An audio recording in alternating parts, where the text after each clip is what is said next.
Je voudrais juste dire que le seuil de 20%, c'est un défi majeur.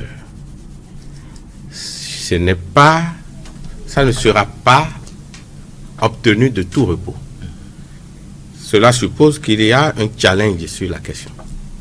Et tous les partis politiques sont conscients de la chose, y compris certains partis qui soutiennent l'action du gouvernement. 20% dans chaque circonscription électorale, ça ne sera pas de la blague. Si vous observez un peu la plupart des pays, et là on est à l'étranger, qui ont fait ce genre de réformes, ils ne sont pas allés à 20%, ils se sont arrêtés à 10%. Mais la logique de 20%, le seuil de 20% s'explique. Je ne dis pas forcément que ce seuil se justifie, mais s'explique.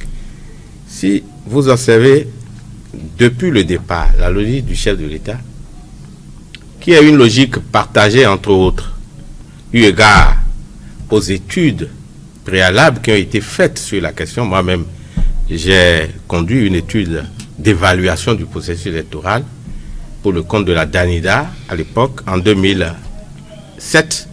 Donc, c'est l'évaluation du processus électoral de 2006. Et donc, dont le rapport existe. Tout le monde était d'accord que les partis politiques, tels qu'ils fonctionnaient, méritaient d'être vus.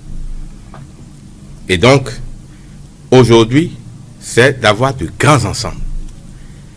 Le seuil de 20% est un défi lancé aux acteurs politiques. Le seuil de 20% s'inscrit aussi dans cette logique.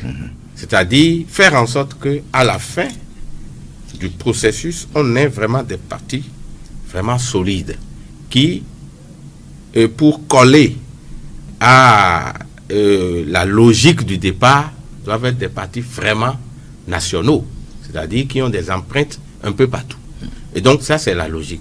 Sauf que c'est pas évident que tous les partis, en tout cas que les partis obtiennent cela facilement.